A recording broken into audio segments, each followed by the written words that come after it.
Over the last few days, South Africa has seen some very interesting developments that took place under the noses of most of us, without us even being aware of any of it. Firstly, I'm willing to bet that most of the population has, even now, never heard of Harry Knoesen, or the Crusaders, or NCRM, which is an acronym for National Christian Resistance Movement. Let me briefly enlighten you as to who and what these are. Harry Knoesen made a name for himself a number of years ago as a pastor from Middelburg who walked through certain parts of South Africa carrying a wooden cross on his back. By doing this, he gathered quite a following. Well, what the public did not know was that over the last few years, Harry has been gathering his followers and apparently planning to take South Africa back, as it were, by violence, or by violent means. As far as I know, Harry is not an uneducated man. I believe he has a PhD. Anyway, Harry came into the public eye a while ago with a series of videos in which he almost spelled out exactly what his organization, the Crusaders NCRM, were planning to do in order to take South Africa back, as he put it. Now this is where Harry's methods started to cause a lot of speculation and raise a lot of eyebrows. Let's assume that you intended to launch such an attack. Would you go on public forums such as Facebook and announce your intentions to the public in a series of videos? Would you not only let your enemy know when you were going to attack them, but also where and how? This is something which I will never understand and is cause for me to consider that there might be other forces behind the actions of Harry Knoesen and his Crusaders, because this is exactly what he did. I find it hard to believe that he and the rest of his organization would have deliberately been so stupid. Although most have not heard of Harry Knoesen, it is now public knowledge that Harry and many of his leadership were arrested late last week. After his arrest, those of the Crusaders who were still on the run released audio recordings where they expressed that they were going to carry out the plans of the Crusaders anyway, their reason being that they would rather fight than be arrested and spend time in jail. These declarations had the entire security force on high alert, as well as most conservative right-wing organizations, who were concerned that the actions of the Crusaders would paint the entire right as terrorists and would literally make every white person a target to an avenging black population. Naturally, speculation among the remaining Crusaders is that certain members of other right-wing organizations were responsible for reporting Harry to the authorities, and there have been accusations that charges were laid by some right-wing organizations against Harry and the Crusaders. This I highly doubt, but anything is possible, I guess. With all this in mind, I would like to discuss with you what has really happened here.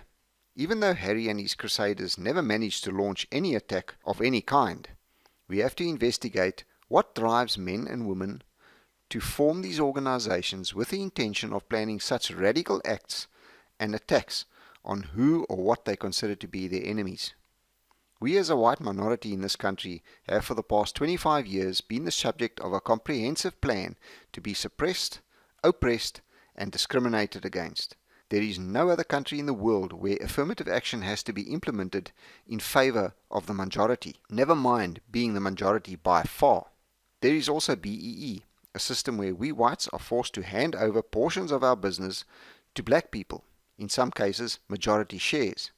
We have been subjected to blatant discriminations in the legal system, where double standards are now so common that I find it difficult to believe that people still expect to get justice from our judicial system when it comes to anything race-related.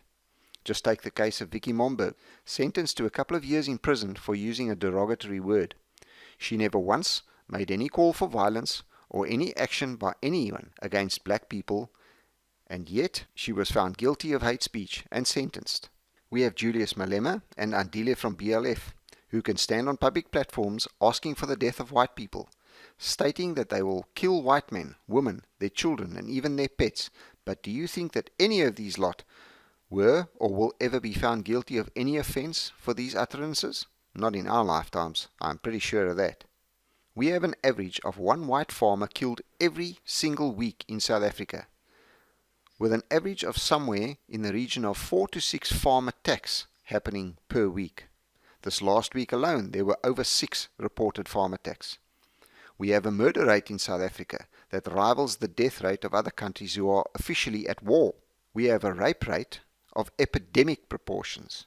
We are now seeing on a regular basis where white people are being targeted in their cars on the roads and hijacked on a daily basis. Some just shot dead at point-blank range before being hauled out of their cars and thrown on the road before the assailants make off with their vehicles. We have home invasions in the suburbs, where the occupants of homes are attacked in their own homes, bound and terrorized while women are raped, and in some cases the men are made to watch while their women are raped and then killed afterwards. This country is in a state of anarchy, and most of the white population have grown up to accept it as normal. Our children have grown up with this happening around them every day and don't even see it as anything out of the ordinary. So what is all this doing to the average white citizen in South Africa right now? I can tell you that the state of the country is affecting the age group from around 40 and up more than the younger age groups by far. This is because we know what a country is like where there is relative peace, where all systems such as sewage and electricity are taken for granted because they just simply work. We know what it means to work for what we have. We know that theft is not the way to gain anything, and if we do try it, the chances of us getting caught were good. We have witnessed our country, yes, I do say our country because it is, or it was, the white people that built this country. It was the white people that were responsible for building this country up to what it was 25 years ago. We have watched as the blacks under the ANC have torn down every last state-owned enterprise. We have watched as every municipality has been turned into a cash cow for those in charge and become a bankrupt mess. A mess where the sewage runs freely into the rivers and the oceans unabated because nothing works any longer. It was only a matter of time before someone reached the end of their tolerance level and actually did something to stop what is going on. It was inevitable.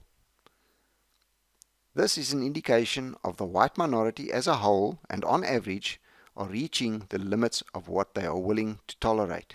It is my opinion that this kind of thing is going to happen again, and it will not take another 25 years. It will probably be sooner than most people think. There are actually two reactions to Harry and the Crusaders among the white minority right now. Firstly, there are those that dismiss Harry as an absolute idiot and say that he deserves to be in jail. They see only that Harry would have started what could easily have developed into a civil war, which is true. They only see the death and destruction that would have ensued and what their own potential losses could have been. There is some validity to this attitude, but I don't share it. Then there are those that are sympathetic to Harry, although they can't believe that he went about what he intended to do in the way that he did. Let's face it, most of us are thinking what Harry was or still is, but just do not have the guts to do anything about it.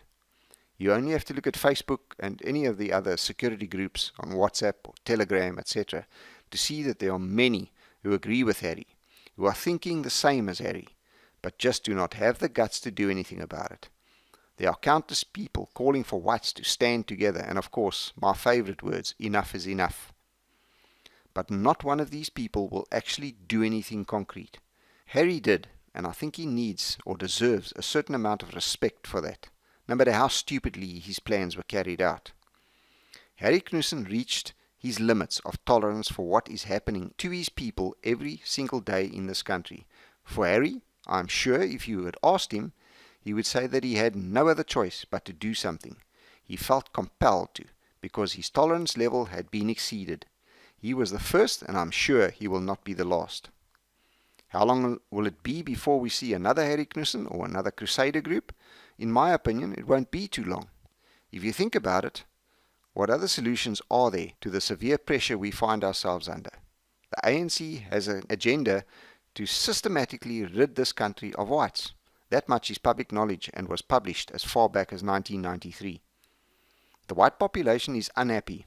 They are fed up and are reaching that point where they will realize that they have no other choice but to do something. And in my opinion, when that day comes, that the majority of the white population come to the same conclusion at the same time and agree on a way forward, that day will be a day to be remembered. Please like and share this video on as many social media platforms as possible. It's the only way that my message gets out. If you have not subscribed to my channel yet, do it now by clicking on the big red subscribe button under this video to the right. While you are at it, click on the bell icon to get notified every time I upload new content. If you would like to support my channel and my efforts to prepare for a scenario such as the one we very nearly faced here this weekend, in the description I have provided ways for both local as well as foreign subscribers to make a contribution. If you would like to make a crypto contribution, I've also provided a Bitcoin as well as a Litecoin wallet address. If you would like to contribute any other crypto, just email me to the address supplied in the description and I will supply a wallet address for whatever crypto you like. To those that do support me, I say a huge thank you. You have no idea how much I appreciate it. Be safe out there. Until next time.